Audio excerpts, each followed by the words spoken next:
اچھا، اب ایک مسئلہ پیش آتا ہے بہت زیادہ حالت روزہ میں احادیث بیان کرنے کا. ابھی آپ نے دیکھا کہ نفیسہ خاتون کے حوالے سے میں نے پیغمبر کے 2 خواب جو نقل کی، تو میں نے بڑے اگرچہ کسی جگہ پڑھے تھے وہاں حوالہ نہیں تھا، میں نے ڈھونڈ کے پوچھا آج حدیث یہ والی چیز پیغمبر کا، بہرحال کہ پیغمبر نے یہ فرمایا، خواب میں آ کر ہی چاہے کیوں نہ فرمایا، تو ڈھونڈ کے حوالے جب بھی میں نے اس کے اندر حوالے جو پیش کیے تھے کہ منتخب التواریخ سے ملا ہاشم خراسانی نے یہ خواب نقل کیا ہے، اور ام البنین کتاب سید حسن شیرازی کی انہوں نے کہا تھا کہ نفیسہ خاتون کے لیے نظر والا جو مسئلہ ہے. تو اگر آپ کو پتہ نہ ہو کسی چیز کے متعلق اور کوئی حدیث نقل کرنا چاہیں، آپ کے پاس بہت سی آتی ہیں SMS کے اوپر آ گئی حدیث، اور آپ کو پتہ نہ ہو کہ یہ جھوٹ ہے یا سچ ہے یہ حدیث، تو احتیاط واجب کی بنا پر ضروری ہے کہ جس شخص سے بھی وہ روایت ہو، جس کتاب میں لکھی دیکھی ہو یا جس عالم سے سنی ہو، اس کا ریفرنس سے بیان کی جائے.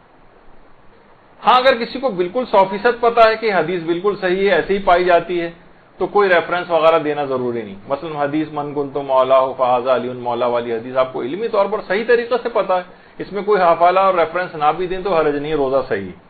لیکن کوئی ایسی حدیث آپ نقل کرنے جا رہی ہیں جس کے متعلق آپ کو پتہ نہیں، بہت سارے فلسفیوں قول امیر المومنین سے منسوب کیے جا رہے ہیں، کون سے دن اور رات 15-20 کم سے کم ایسے سوالات مدرسے کے پاس آتے ہیں کہ جو حدیثیں ایگزسٹ ہی نہیں کرتی اور کسی نہ کسی امام کا نام لگا کر اور اس کو، اور مجہول الحال کتابیں جس کا نہ نام سنا نہ ان کے مصنف کا نام سنا. اور بعض اوقات یہ بھی ہوتا ہے کہ مثلا بہار الانوار جلد نمبر 87 فلاں، اب کون جا کے چیک کر رہا ہے کون جا کے چیک نہیں کر رہا ہے، وہ ان حدیثوں کا وجود بھی نہیں ہے، اور اس طرح سے بڑی تعداد میں حدیثیں پھیلائی جا رہی ہیں. تو اگر آپ کو پتہ نہ ہو تو آپ ریفرنس کے ساتھ بیان کریں، کتاب کا نام لیں، عالم کا نام لیں، تو پھر آپ بیان کر سکتی ہیں. اچھا، بعض اوقات یہ ہوتا ہے کہ ہمیں حدیث تو بالکل صحیح پتہ ہے لیکن یہ پتہ نہیں ہوتا کہ، اور ہم غلطی سے نام لے لیتے ہیں کسی اور امام، مثلا 6 امام کی حدیث ہے ہم نے 8ویں امام سے منسوب کر دی، غلط فہمی. تو آغا سستانی فرماتے ہیں کہ احتیاط واجب کی بنا پر جان بوجھ کر اگر آپ نے ایک حدیث ایک امام سے ہے اور دوسرے امام سے جان بوجھ کے منسوب کر دی تو احتیاط واجب ہے کہ روزہ باطل ہے. لیکن بھولے سے ایسا ہوا، آپ کو بعد میں پتہ چلا ارے یہ تو میں نے کہہ دیا کہ امیر المومنین نے فرمایا، یہ تو رسول خدا نے فرمایا تھا، ارے یہ تو مثلا امام حسین علیہ السلام کا قول ہے، میں نے جو ہے 6 امام سے منسوب کر دیا. تو حدیث صحیح بیان کی ہے لیکن غلط امام سے یا معصوم سے منسوب کر دی تو اس سے روزے پر فرق نہیں پڑتا، سوائے اس کے کہ جان بوجھ کے ایسا کیا ہو، جان بوجھ کے. اچھا، بہت سے لوگ اس میں دلیل بھی لے کر آتے ہیں کہ وہ تو سارے کے سارے ہی محمد ہیں، اولنا محمد اور آخرنا محمد و اوسطنا محمد و کلنا محمد، درود بھیجیے محمد والے.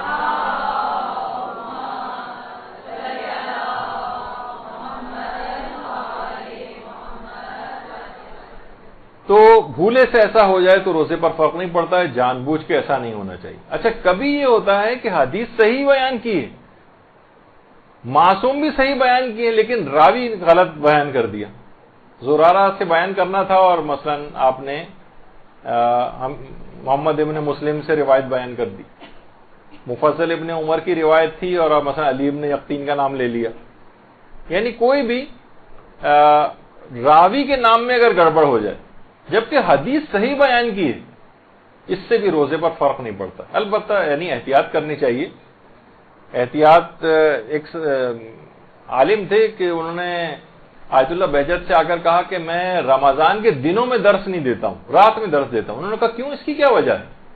کہنے کی وجہ اس کی یہ ہے کہ روزے کی حالت میں ہوتے ہیں، کہیں روزے کی ایسی حدیث بیان ہو جائے تو اطمینان نہیں ہوتا. تو آقا بہجت نے کہا کہ اچھا، رات کے وقت جب آپ درس دیتے ہیں تو آپ کو اطمینان ہو جاتا ہے. مقصد ہے کہ ان کو ٹوکا کہ آپ کو یہ احتیاط رات میں بھی کرنی چاہیے اور دن میں بھی کرنی چاہیے کہ حدیث آپ صحیح بیان کریں. یہ کیا بات ہوئی کہ روزے کی حالت میں بیان نہیں کریں گے، اس میں تو یہ احتیاط کر لیں گے روزہ بچانے کے لیے، لیکن جب غروب آفتاب کے بعد اگر بیان کر رہے ہیں تو پھر حدیث کو بیان کرنے میں زیادہ احتیاط کی کوئی ضرورت نہیں. ایسا نہیں، دونوں میں ایسی احتیاط ہونی چاہیے. تو بہرحال یہ کہ اگر راوی غلط بیان ہو جائے تو اس سے فرق نہیں پڑتا روزے پر، البتہ حدیث کو صحیح طور پر بیان کرنا چاہیے. اچھا، بعض اوقات یہ ہوتا ہے کہ روزے دار کسی چیز کے بارے میں اس کو یہ اعتقاد رکھتا ہے کہ وہ واقعی قول خدا ہے، قول پیغمبر ہے، یا مثلا قول امام معصوم ہے. اور وہ اس نے منسوب کر دیا ان سے وہ قول، بعد میں پتہ چلا کہ یہ نسبت صحیح نہیں تھی، یہ ان کا قول نہیں ہے، یعنی اس کو شروع میں یقین تھا کہ انہی کا قول ہے، لیکن بعد میں پتہ چلے ارے یہ تو ان کا قول ہی نہیں، تو اس سے اس کا روزہ باطل نہیں ہوگا، روزہ اس کا باطل نہیں ہوگا۔ اچھا، بعض اوقات یہ ہوتا ہے کہ حالت روزہ میں کبھی ہم نے آیت کو غلط تلفظ کے ساتھ پڑھ دیا، آیت کا کوئی ایک ٹکڑا بیچ میں سے رہ گیا پڑھنے سے، بھول گئے، مس کر دیا، یا دو ٹکڑے الگ الگ آیتیں کے آپس میں ملا دی، ہمیں یاد نہیں رہا جبکہ وہ الگ الگ آیات تھیں، یا کسی حدیث کو غلطی سے بھولے سے غلط تلفظ کے ساتھ پڑھ دیا، اس سے بھی روزہ باطل نہیں ہوتا۔ البتہ ظاہر کوشش یہی کرنی چاہیے کہ قرآن و حدیث کو صحیح تلفظ کے ساتھ پڑھا جائے۔ بہت سے لوگ اس وجہ سے تلاوت قرآن نہیں کر رہے، نہیں ایسا نہ ہو کہ حالت روزہ میں ہمیں پڑھنے میں ہمیں صحیح طرح سے آتا نہیں ہے قرآن پڑھنا، تو کہیں غلطی نہ ہو جائے تو تلاوت قرآن کر ہی نہیں رہے۔ دیکھیے ایک بات اور اس میں بتا دی جائے بیچ میں، کہ ویسے تو تلاوت قرآن میں تفکر اور تدبر کرنے کا ثواب بہت زیادہ ہے، بنسبت اس کے کہ انسان بس پڑھتا چلا جا رہا ہے اور نہ تفکر و تدبر نہ کرے، وہ اپنی جگہ پر ہے، لیکن یہ ہے حکم زیادہ تر غیر رمضان کے لیے۔ رمضان میں کثرت تلاوت جو ہے یہ مطلوب ہے، زیادہ سے زیادہ تلاوت کریں، چاہے فی الحال اتنا وقت آپ کو نہ مل رہا ہو۔ جب یہ آپ ملتا ہے نا کہ امام خمینی 10 قرآن ختم کر لیا کرتے تھے، جب نجف میں تھے تو رمضان میں 10 قرآن ختم کرتے تھے، اور ابھی نفیسہ خاتون کو آپ نے سنا کہ جو ہے نا 2 دن میں 1 قرآن اس لحاظ سے ختم ہو جاتا تھا ان کا، تو اس لحاظ سے دیکھیں تو 15 قرآن ان کے رمضان کے اندر ہی بنتے ہوں گے۔ کتنی روایات ملتی ہیں ائمہ معصومین کی، کتنے ان کے اصحاب کی ملتی ہیں کہ کثرت کے ساتھ 10 کے قریب جو ہے قرآن ختم کیا کرتے۔ تو جب انسان اتنی تیز رفتاری کے ساتھ یعنی قرآن پڑھ رہا ہوگا، تلاوت کر رہا ہوگا، تو تفکر و تدبر کا وقت تو نہیں ہوگا اس کے پاس۔ لوگ کہتے ہیں بھائی ایک آیت ہی پڑھیں لیکن تفکر کر کے پڑھیں، نہیں، رمضان میں کثرت تلاوت کا ثواب غیر رمضان کی نسبت زیادہ ہے۔ اس میں مطلوب یہ ہے کہ آپ تلاوت کثرت کے ساتھ پڑھیں، وجہ اس کی ہے کہ ایک آیت کو پڑھنے کا غیر رمضان میں پورے قرآن پڑھنے کے برابر ثواب ملتا ہے۔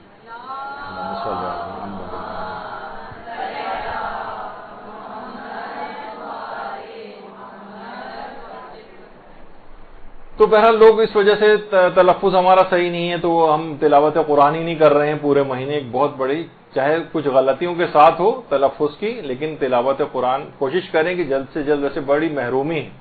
لوگ بار بار سوال آ کے پوچھتے ہیں کہ جناب یہ ترجمہ قرآن اگر ہم پڑھ لیں تو کیا یہ وہی ثواب دلوا دے گا؟ تو یہ بات بھی یاد رکھ لیجئے کہ ترجمہ قرآن پڑھنا تلاوت قرآن میں شمار نہیں ہوتا، وہ ترجمہ قرآن ہے۔ ترجمہ قرآن پڑھنے کا الگ ثواب ہے، تلاوت قرآن کرنے کا الگ ثواب ہے، تفکر کرنے کا ثواب الگ ہے، قرآن پر عمل کرنے کا ثواب الگ ہے۔ ان سب کو جمع کر لیے جائے تو سونے پہ سہاگا ہو جاتا ہے، اور یہ ورنہ یہ الگ الگ چیزیں ہیں ساری۔ تو اگر کوئی شخص صرف ترجمہ قرآن پڑھ رہا ہے تو اسے صرف ترجمہ پڑھنے کا ثواب ملے گا، تلاوت قرآن کا ثواب نہیں ملے گا۔ اور پھر کہتے ہیں ہمیں تو پڑھنا آتا ہی نہیں، تو پڑھنا نہیں آتا تو پڑھنا سیکھیے۔ بہت بڑی محرومی ہوگی اگر کوئی شخص صحیح طور پر قرآن کو سیکھے بغیر اس دنیا سے چلا جائے، تو وہاں جا کر اپنی اس کو اس بڑے کہ میں کتنے بڑے مقام کو حاصل کر سکتا تھا لیکن میں نے نہیں کیا، اور قرآن کو لفظی طور پر پڑھنا بھی نہ سیکھا، تو بڑی ایک پریشان کن صورتحال سے اس کو نمٹنا ہوگا وہاں جا کر۔ اچھا، بعض اوقات یہ ہوتا ہے کہ حالت روزہ میں لا علمی میں یا غلط فہمی میں، بلکہ جان بوجھ کے بھی، ہمیں پتہ ہی نہیں تھا، ہم نے ایسی اندازے سے بتا دیا، غلط فقہی مسئلہ بتا دیا، تو اگرچہ اس سے روزہ تو باطل نہیں ہوتا ہے، سوائے اس کے کہ آپ کو غلط مسئلہ بھی بتائیں اور کہیں کہ یہ رسول نے فرمایا ہے، ایسا نسبت بھی دے دیں اس کو، یا امام معصوم نے کہا ہے، ارے آپ یہ ایسا کیسے کہہ رہے ہیں، امام معصوم نے کہا ہے، جبکہ ایسا نہیں کہا ہے انہوں نے، اس صورت میں روزہ باطل ہو جاتا ہے۔ البتہ غلط فقہی مسئلہ بتانا یہ بھی حرام ہے، یا اندازے سے تکے لگاتے ہوئے فقہی مسئلہ بتانا یہ بھی جائز نہیں ہے۔ جب آپ کو نہیں پتہ ہے تو آپ واضح کہہ دیں کہ مجھے نہیں آتا ہے، تو اس میں ہر ایک کے اندر چھلانگ لگانے کی کیا ضرورت ہے کہ غلط مسئلہ کسی کو بتایا جائے۔ لیکن بہرحال اگر کسی کو غلط فقہی مسئلہ بتا دیا جائے، خواہ جان بوجھ کے ہی غلط بتایا جائے، وہ الگ گناہ ضرور ملے گا کہ کیوں غلط مسئلہ بتایا، لیکن اس کے روزہ باطل نہیں ہوگا، سوائے اس کے کہ اس کے ساتھ آپ نے یہ بھی زور لگانے کے لیے بھی کہہ دیا ساتھ میں کہ رسول نے فرمایا، امام نے کہا، پھر اس صورت میں باطل ہوتا ہے، لیکن غلط فتویٰ بتانے سے روزہ باطل نہیں ہوتا۔